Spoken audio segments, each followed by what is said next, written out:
오늘 본문을 읽으면 참으로 감동이 됩니다. 하나님께서 정말 이렇게 역사하시는구나.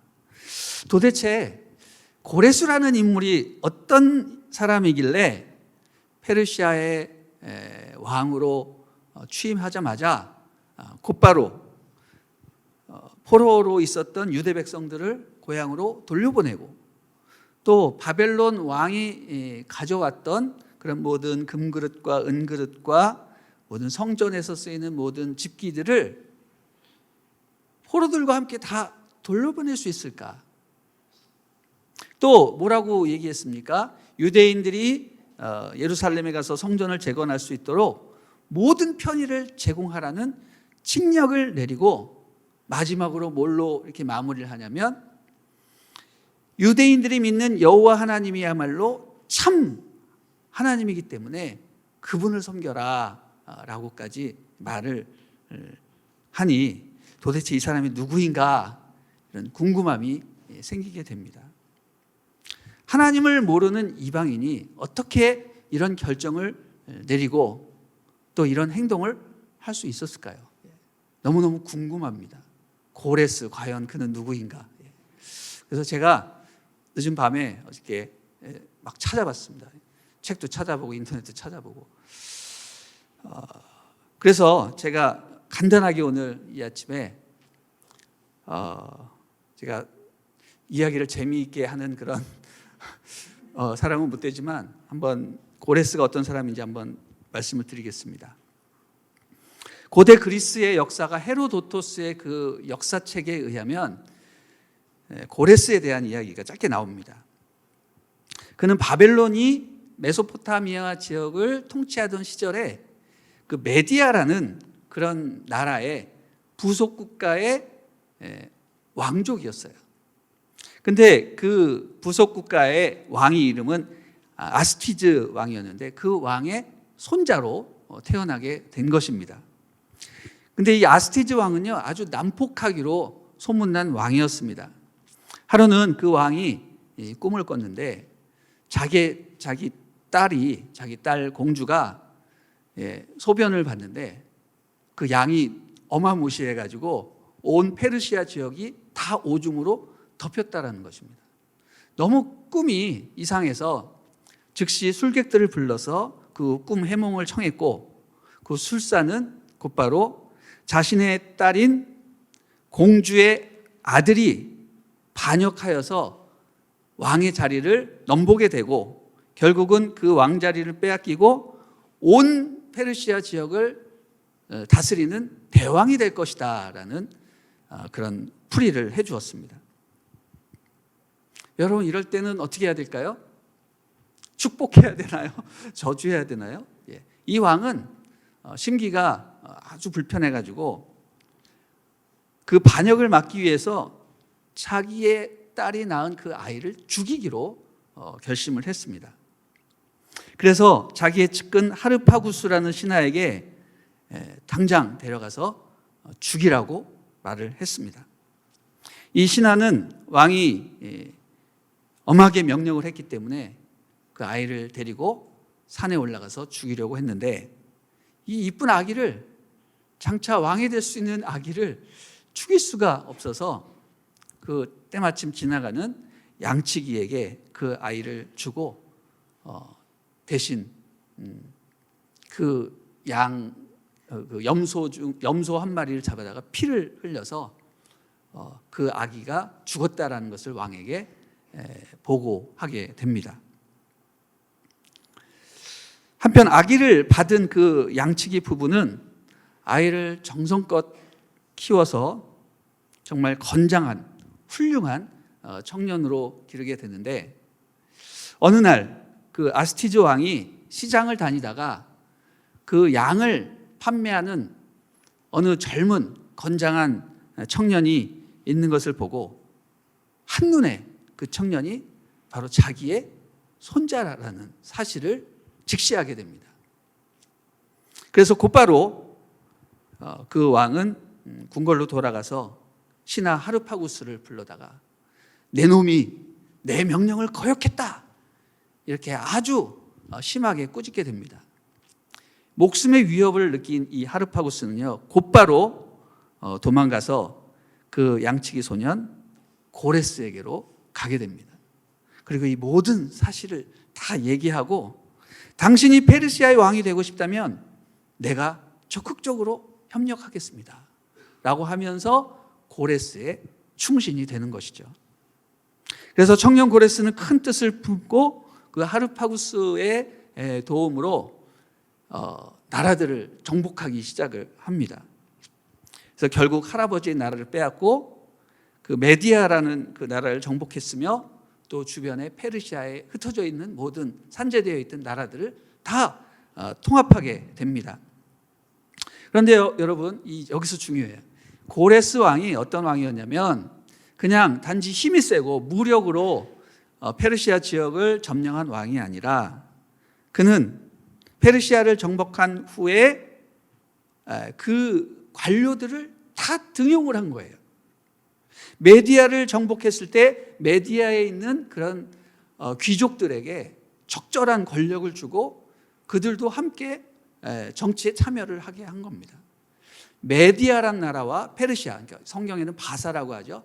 바사, 메디아가 서로 다른 나라지만 한 제국으로 명명이 되어줄 수 있었던 이유는 이 고레스가 통합 정치를 했기 때문이었습니다.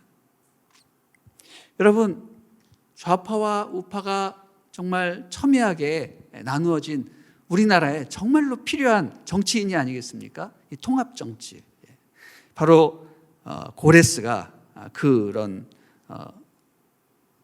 능력으로 나라를 하나로 만들게 된 것입니다. 그러니 백성들의 인기가 하늘을 막 찌르는 것이죠.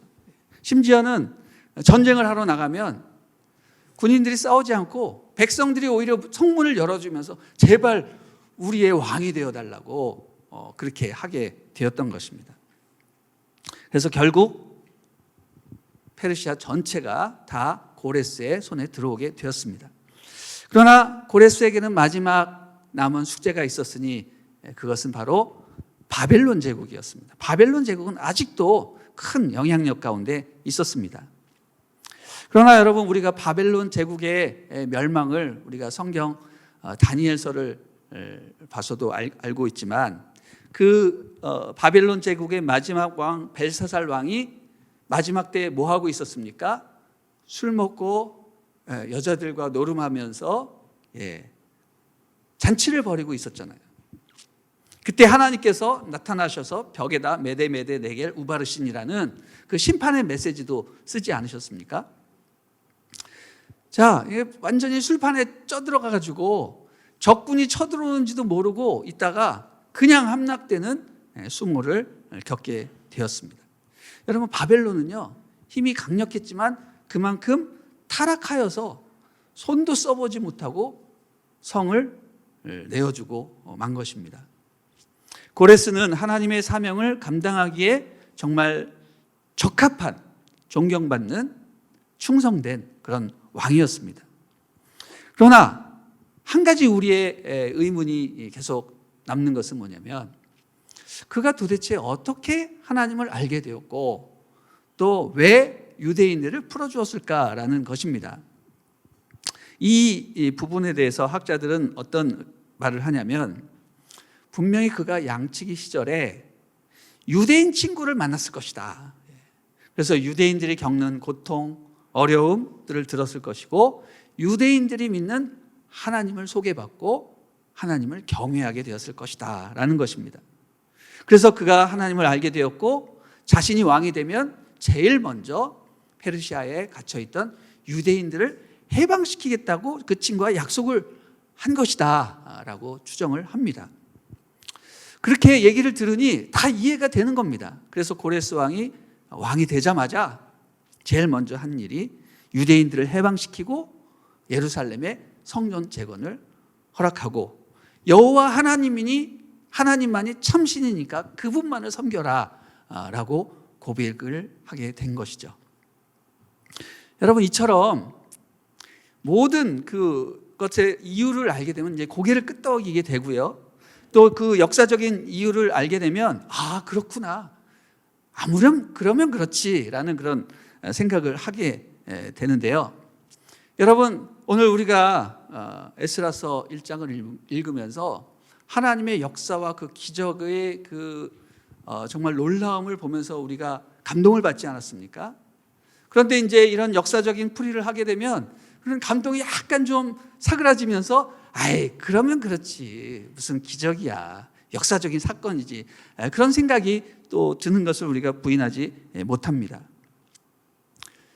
여러분, 과연 이 고레스가 이스라엘 유대 백성들을 풀어준 것은 그냥 어떤 역사적인 사건이었는가? 그냥 우연의 일치냐? 어떤 정책으로 말미암은 거 아니냐? 그렇게 생각할 수 있는데, 여러분, 과연 그렇습니까? 이것은 단지 고레스 왕이라는 선한 왕의 업적이요, 정책이요, 그냥 역사에서 흔히 일어날 수 있는 우연의 일치입니까? 저는 절대로 그렇게 보지 않습니다. 이것은 분명히 하나님의 간섭이요, 역사요, 또 약속의 성취인 것이고, 또 그동안 유대 백성들이 끊임없이 부르짖었던 그런 기도의 응답이라고 믿습니다. 이사야서 말씀을 보면요, 고레스라는 미지의 인물, 아직 이사야는 그 인물을 알지 못해요. 태어나지도 않았어요. 그러나 고레스라는 분명한 이름을 밝히고 그를 통해서 하나님의 백성들을 해방시킬 것이다 라고 예언이 되어 있습니다. 또 그 기간은 70년이 될 것이다 라고까지 예언을 한 것이죠.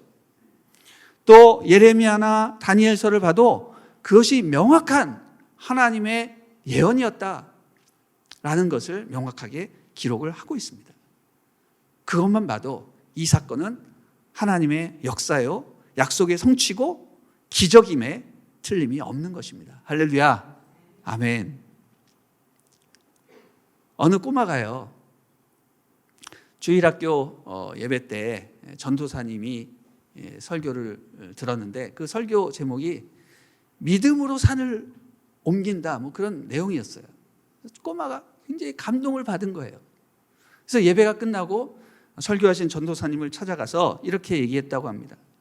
자기가 집에서 교회까지 걸어오는데 중간에 산이 있어서 되게 힘들다는 거죠. 그래서 전도사님, 믿음으로 산을 옮긴다고 하지 않으셨습니까? 산을 옮기게 해 주십시오. 이렇게 기도 제목을 부탁했다는 거예요. 전도사님이 너무 듣고 황당을 했지만 그래도 자기가 설교를 했고 또 우리 아이가 믿음으로 반응하니까 그래, 우리 정말 믿음으로 기도해보자. 산이 옮겨질 거야. 이렇게 얘기를 했다고 합니다. 그런데 여러분, 놀라운 사실은요, 그 기도를 시작한 이후 한 달 후에 무슨 일이 벌어졌냐면 도시계획에 의해서 그 산을 없애기로 한 거예요. 할렐루야. 저는요, 그 얘기를 들으면서 온몸에 소름이 싹 쫙 끼쳤어요. 정말 그럴 수 있겠구나. 어떻게 그 믿음으로 산을 옮기지? 그런 생각을 했다가 정말 도시 개발에 의해서 요새 산도 막 없어지잖아요. 그럴 수 있겠구나. 그런 생각을 하게 됐습니다. 여러분, 제가 이 얘기를 왜 여러분에게 하냐면요, 산이 없어진 이유가 도시 개발 때문입니까? 아니면 그 전도사님과 꼬마가 기도를 했기 때문입니까? 여러분, 어떻게 생각하세요?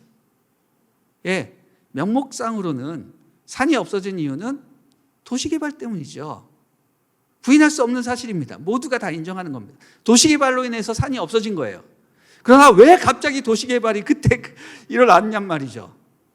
여러분, 기도하는 사람에게는 그 산은 기도했기 때문에 없어진 것입니다. 할렐루야. 제가 92년인가요?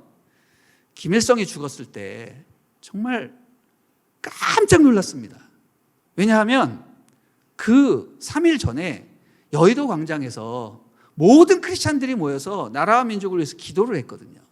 그때 북한의 그 어둠의 정권이 무너지게 해달라고 기도를 했는데 그때 폭우가 엄청 많이 왔습니다. 그래서 집회가 무산이 될 정도로 폭우가 내렸는데 그때 비 맞으면서 기도했어요. 비가 멈추게 해달라고.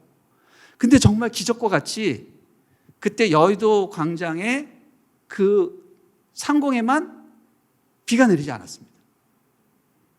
그러면서 정말 더 뜨겁게 기도를 했어요. 그 기도를 하고 나서 3일 후에 김일성이 죽었다는 거예요. 제가 그 소식을 듣고서 정말 깜짝 놀라면서 정말 우리 하나님 살아계시구나. 그래서 제 주변에 있는 애들한테 야, 우리 하나님이 김일성을 없애셨어. 막 그렇게 막 얘기를 했어요. 흥분해가지고.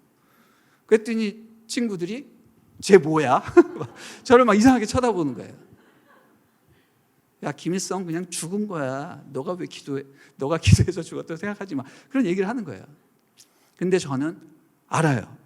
우리가 그때 기도했기 때문에 하나님의 역사가 그때 일어났다. 할렐루야. 여러분, 그런 겁니다. 기도하는 자에게 하나님의 역사가 일어나는 것입니다. 그것은 누구에게만 알 수 있습니까? 기도하는 자만 알 수 있는 겁니다. 유대 백성들은 이 사실이 분명 하나님으로부터 왔음을 깨달았고요. 또 그 사실을 누가 얘기했습니까? 고레스가 자기 입으로 이것은 하나님이 명하신 것이다 라고 말하고 있습니다. 다 같이 2절부터 4절까지 읽어보도록 하겠습니다. 시작. 페르시아 왕 고레스가 말한다. 하늘의 하나님 여호와께서 내게 세상의 온 나라를 주셨고 그분을 위해 유다의 예루살렘에 성전을 세울 임무를 주셨다. 너희 가운데 하나님을 섬기는 여호와의 백성이 누구냐? 하나님이 함께 하시기를 바라노니 여호와를 섬기는 백성들은 이제 유다의 예루살렘으로 올라가 이스라엘의 하나님 여호와의 집을 지으라. 그분은 예루살렘에 계신 하나님이시다. 포로로 잡혀온 백성들이 어디에 살든 그 지역의 사람들은 그들에게 금은과 물품과 가축으로 도와주고 예루살렘에 있는 하나님의 집을 위해 기꺼이 헌금을 드릴 수 있게 하라. 할렐루야. 아멘. 자, 이 사실은 분명 하나님으로부터 온 것입니다. 하나님이 역사하신 것입니다. 하나님이 역사하여 주셔서 사람들이 움직이기 시작한 거죠. 5절 말씀 보면은 뭐라고 되어 있습니까? 5절 말씀에 그리하여 유다와 베냐민 가문의 우두머리와 제사장과 레위 사람은 하나님께서 영을 움직이신 모든 사람들과 함께 일어나 이랬다 이렇게 되어 있습니다. 여러분, 이 하나님의 영, 이 말에 밑줄 막 그으시기 바랍니다. 하나님의 영이 역사하신 거예요.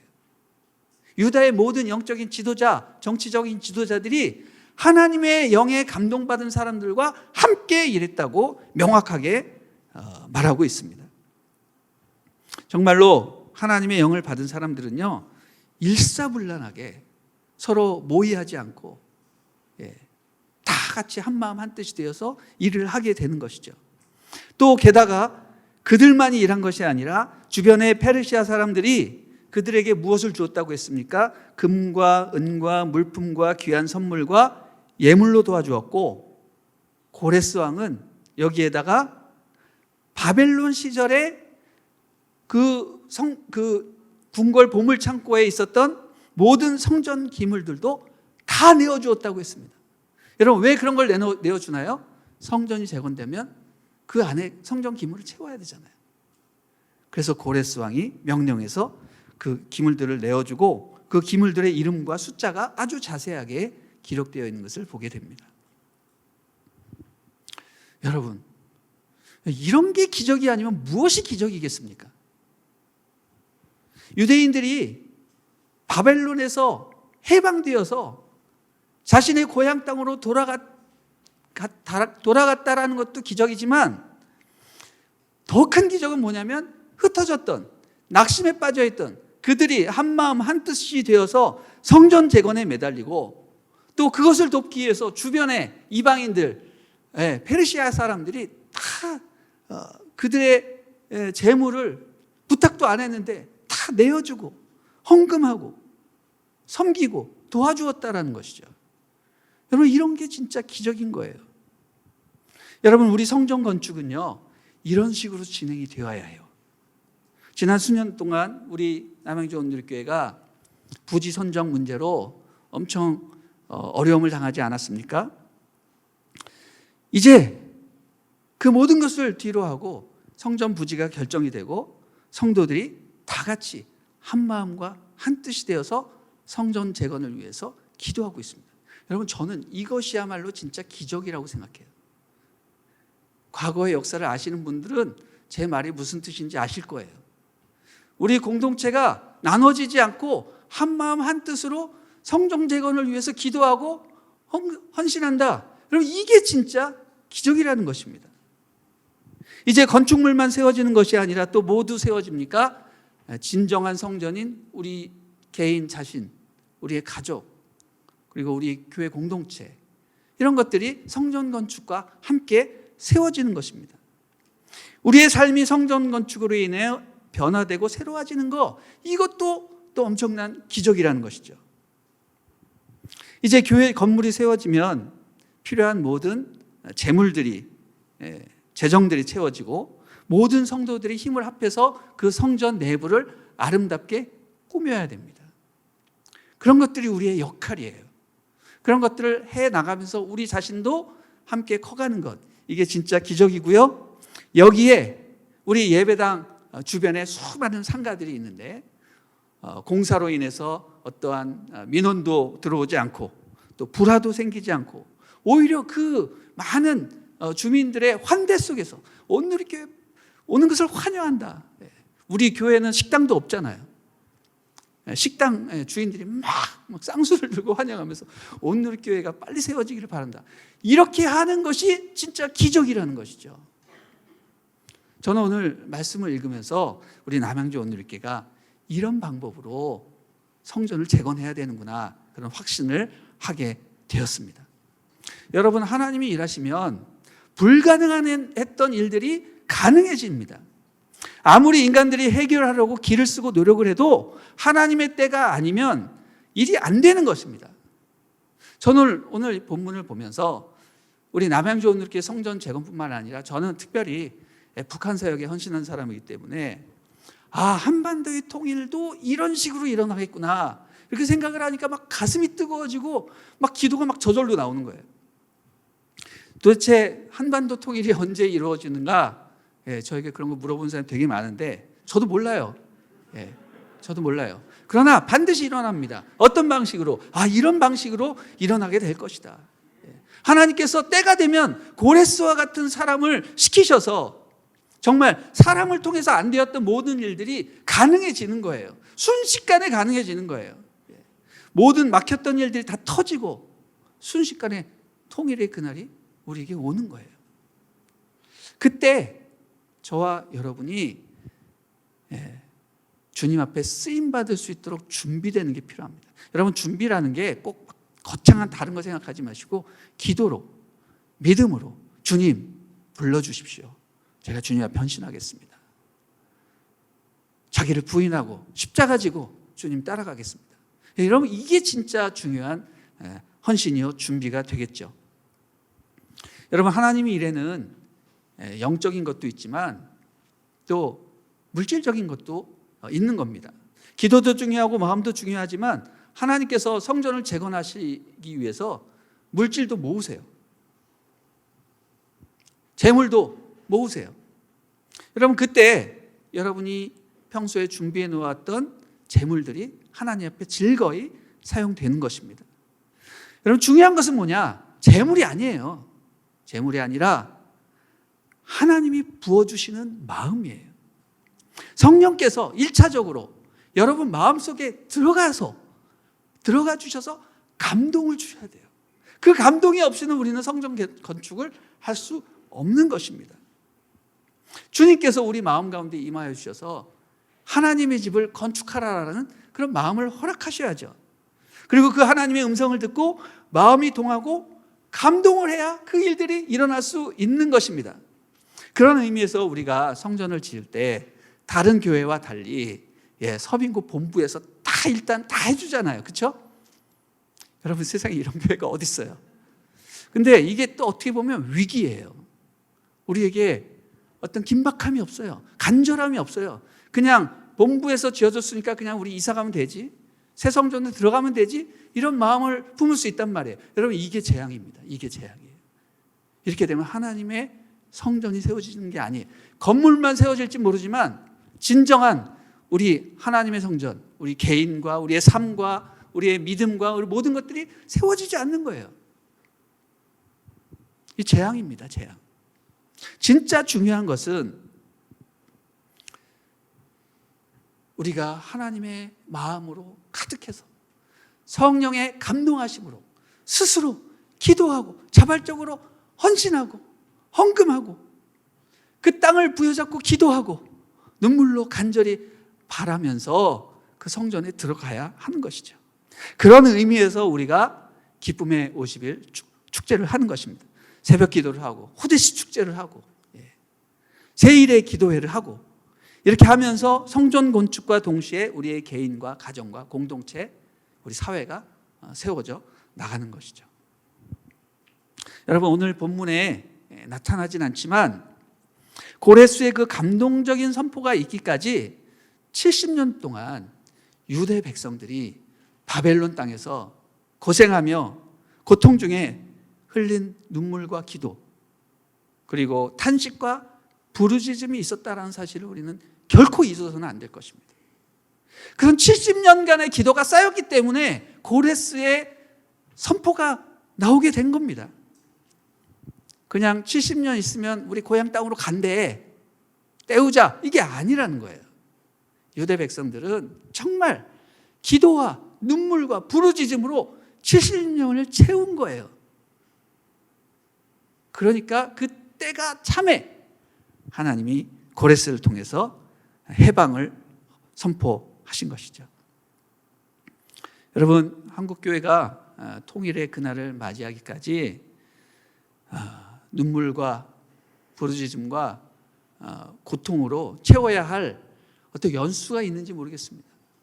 아마 있는 것 같아요. 우리가 천국 가면 알겠죠. 그걸 채워야 되는 거예요.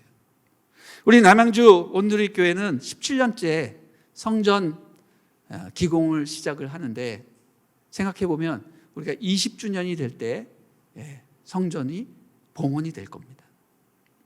이거 정말 하나님의 섭리죠.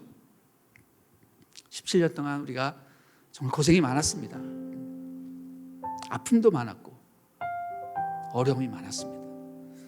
우리 회개도 많이 하고 이제는 주님 때가 되매 하나님께서 우리에게 새 성전을 허락하십니다. 우리가 기도로, 기쁨으로, 감사함으로, 눈물로 성전이 완성된 그날까지 하나님 앞에 제물로 드려야 할 것입니다. 성도 여러분, 하나님께서는 오늘도 역사하십니다. 에스라서가 첫날 호데시 축제할 때 그것을 확실히 보여주셨습니다.